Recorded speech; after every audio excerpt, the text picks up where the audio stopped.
Forget gurus. Forget anyone claiming to be an online business expert without going through the challenges of entrepreneurship themselves. The Real Money, Real Business podcast is here to prove the best insights in online business comes from your fellow online business builders. We dig into stories of entrepreneurs selling their business on the Empire Flippers marketplace so that you can learn how they made their business profitable, how they overcame obstacles, and what lessons they learned in their online journey. If you want to take your business and your knowledge to the next level, you've come to the right podcast. Let's get started. Hello everyone, Craig here with another great business to discuss on this episode of the Real Money, Real Business podcast. Today's guests are a husband and wife partnership and they are selling their e-commerce business on the Empire Flippers marketplace. So welcome to the show, and how are you both doing today? We're doing well, thank you. Yeah, it was great, thanks. Great to hear. I'm looking forward to talking more about your business. But before we dive in, let's go over a brief summary of the business. So it's an e-commerce business in the children niche created in August 2015.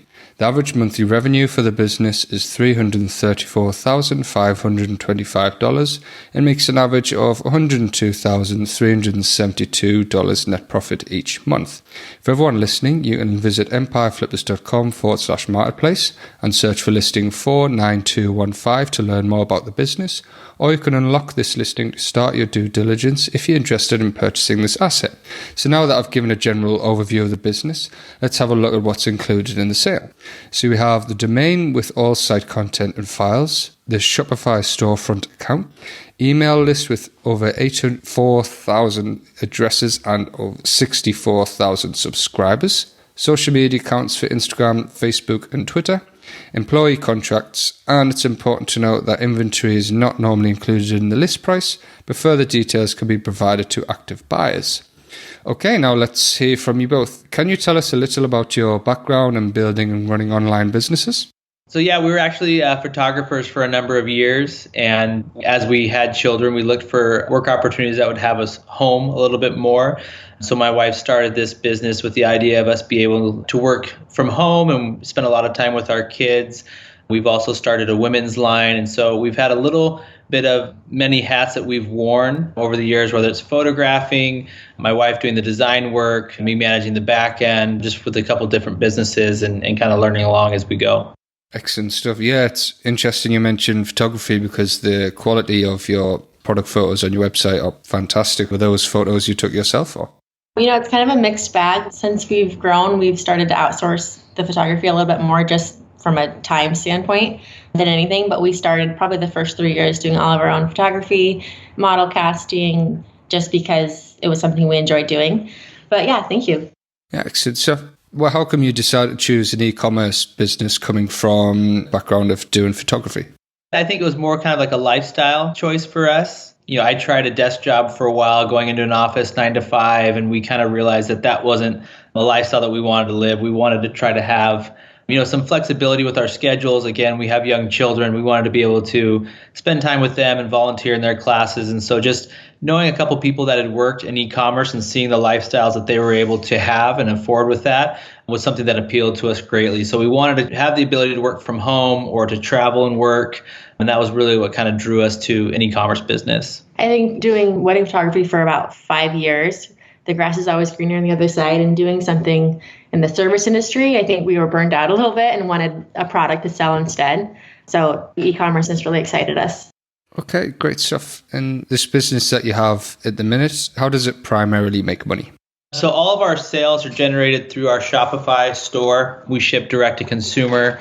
So sales are captured on the website and we generate traffic there from primarily our Instagram channel, as well as some paid social with Instagram and Facebook.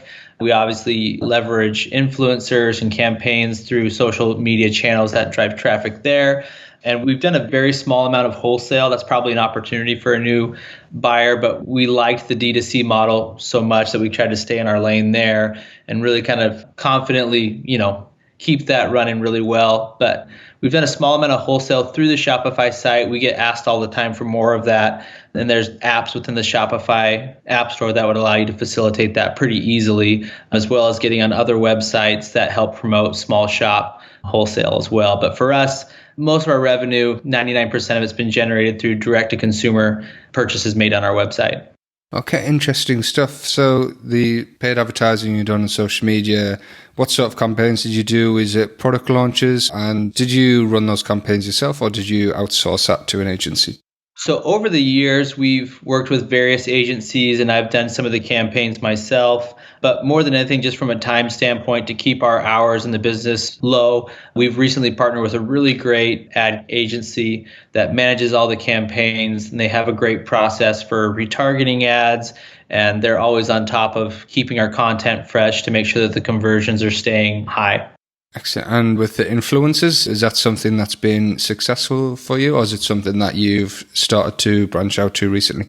Yeah, that's always been something. We've been very fortunate that over the years, our products have attracted people who want to share pictures of their kids regardless, right? We think with Instagram influencers, we often think of big time celebrities, but a lot of our great traffic, we've had a small amount of that too, but more than anything, I think a lot of our really great customer referrals and kind of word of mouth, if you will, has come from some of more of the micro influencers who actually purchased from us and just wanted to share cute pictures of their kids. So as we've seen the success in that, we've started to lean into that a little bit over the last couple of years where we're gifting more product and incentivizing more people to be posting about it more. Excellent. Yeah, that's a fantastic marketing strategy. So the wholesale as well, were you reached out to by other companies or how did that sort of get underway? Yeah, wholesale for us has never really been a big focus, and that's probably something that we should have put more energy and efforts to because there's probably some money on the table there. We've been pretty fortunate that our inventory turns over pretty quickly, so we haven't had a large surplus available for wholesale. We get emails, probably every other day for a new request for smaller wholesale orders, and we always kind of treated it more as a way to clearance out some of the product that maybe wasn't moving as quick. So we would be very selective with the products that we offered in a wholesale portal that lived on our Shopify website. So if we were sitting on a large amount of one SKU, we would offer that up to wholesale at a discount. Again, kind of as a way of us discounting it without actually advertising to all of our customers that product isn't moving, that product isn't selling as well. And that model worked out pretty well for us. Excellent stuff. Yeah, very interesting. You also have a large email list as well. Do you do email marketing to that list? We do, but probably not as much as we should. Right now, we're just emailing for product launches and sales, and that's about it, which is probably on average every 2 to 3 weeks. Now, again, we're probably leaving a lot of money on the table there because we should be emailing a couple times a week instead of a couple times a month. So that's probably another thing a buyer could take advantage of right there. Yeah, we've had people telling us that we need to be setting up workflows and have a newsletter and things like that. But like my wife had mentioned, we primarily just send out emails when we have a launch or a sale, and that's about it. So there's definitely some opportunity there for sure.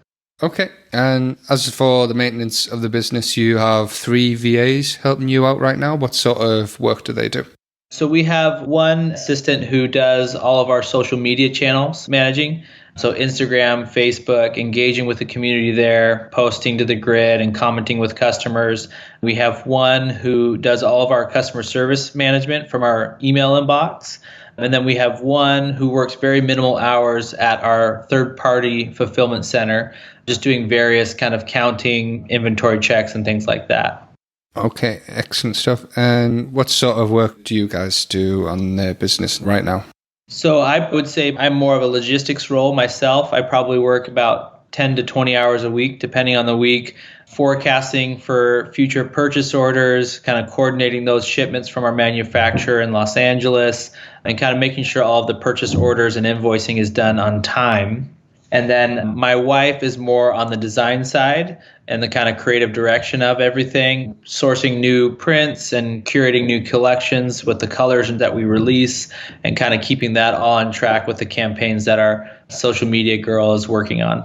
Okay, interesting stuff. So it sounds like you've got a great partnership here, a fantastic business that is growing. So I guess the natural question is, how come you're selling it at this point?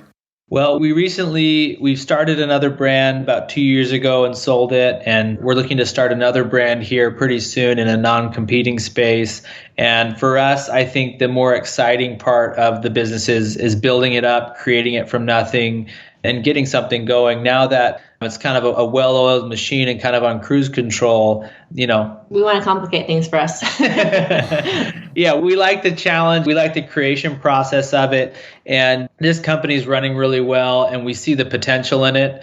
And we see that if you were to take it to new sales channels like introducing Amazon, if you were to open up wholesale, if you were to shop around the production, possibly overseas, there's many opportunities to kind of blow this company up. And the reality is we don't want to work 60 hours a week or hire a massive team. We really kind of like the low-key lifestyle that we've established. So we'd like to pass the reins of this one on to someone who's ready to put in the work and to grow it, or maybe has the team and the capabilities to do that.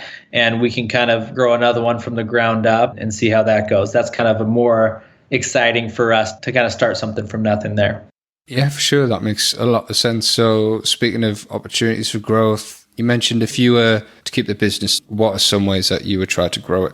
So in terms of opportunity, I think expanding the sizing and the product offering would create, we have a very captive audience that love to shop with our brand. We have trust with them and we put out a great product. So our sizing currently runs from about a 2T toddler up to a children's 10. I think going into infant and going more into the tween and teenage will capture more customers there. We also think that there's more opportunity expanding the gender offerings. Most of our geared towards girls. I mean, a lot of the moms that shop with us have, boy siblings that would like to see others that cater to that gender as well. And then also wholesale is one that we never really took a big leap with. We think there's a lot of opportunity there. We see a lot of demand for it. And then lastly, I think there's other sales channels outside of Shopify that could be explored as well. Amazon being one. We don't see a lot of our type of product on Amazon, so we think there's some great opportunity there for the new owners to grow the business. Absolutely. Yeah, sounds like some solid growth strategies. So is there anything you learned from this business that you'll apply to future sites or businesses? Yeah, for sure. I mean, I mentioned we had started another company about 2 years ago, and more than anything, it taught us about the many great aspects of our current company. We are a children's brand, so our return rate is incredibly low. For most kids, in terms of fit, you put it on them, it looks great, and it's done there. So, and we also see the repeat customer is really, really high because these children are growing out of there every 6 months or so.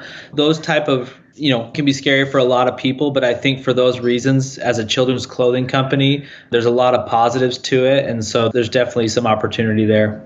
Yeah, I would agree with that 100%. So was there anything you tried when growing this business that didn't work out for you? Yeah, so in terms of things that didn't work out well, this company grew very quickly for us. So much that in the very first years, we just kept doubling our purchase orders over and over because we couldn't keep up. And eventually we got to a point where, we had more inventory than we had customers. And that was before we were running ads and that kind of thing. And what we realized is that instead of producing very high quantities, what we needed to do was to produce more SKUs in lower quantities. And that's something we've kind of followed. When we would have new collections for a holiday, maybe, for example, instead of doing 2 or 3 items with high quantities, now we're doing 10 or 12 items in lower quantities. And we're seeing much greater sales with the kind of mentality that there's something for everyone. Yeah, we thought that doing fewer SKUs would just simplify things for us, but we quickly learned that our customers actually just wanted more and more and more. We saw our average cart order shoot up, and we saw on launch days people ordering 10, 11, 12 instead of the 3 or 4 that they, were previously getting.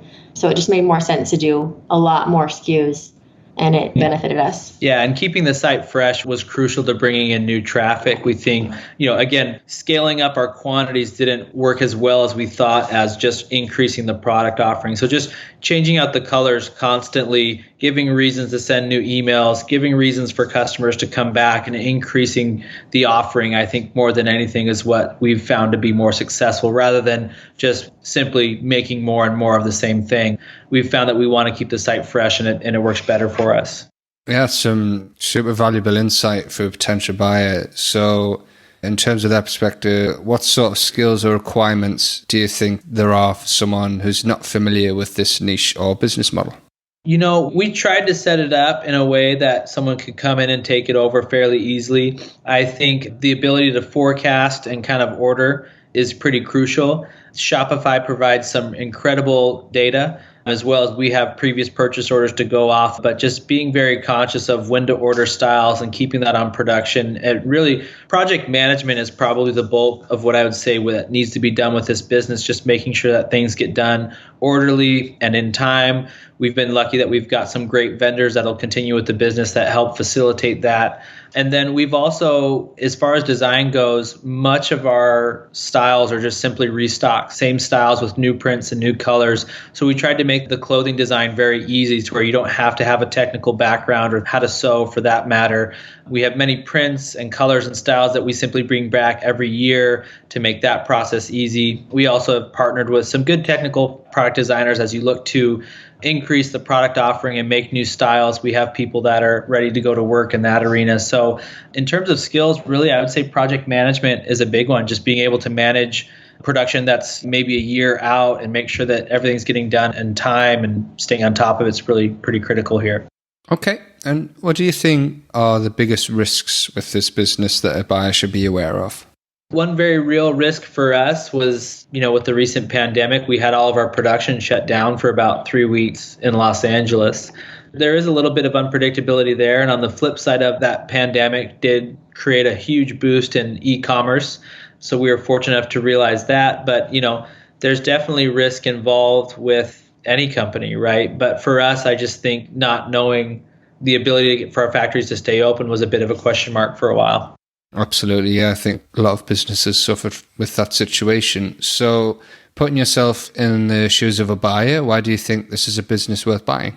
More than anything, I think all of the groundwork has been done. The framework is there for somebody to come in and grow it. We've established a very strong brand. We've a very large amount of customers that are dedicated to this company and love the products we put out. We've set it up with very good vendors, from our third-party fulfillment to the production to the knit house to the dye house. All of the sourcing has been done. At this point, the fire's roaring and it just needs a little gas and a little bit of, manpower put behind it to really crank it out. So I think we've got it to a great point. The growth has been great year over year, especially this last year. Someone just needs to come in and do the work and keep the growth going. Yeah, absolutely. I agree with that 100%. So regarding the sale of the business, would you commit to a non-compete? Yes. And how much support are you willing to offer buyers? Are you going for the standard 30 days of email and Skype support?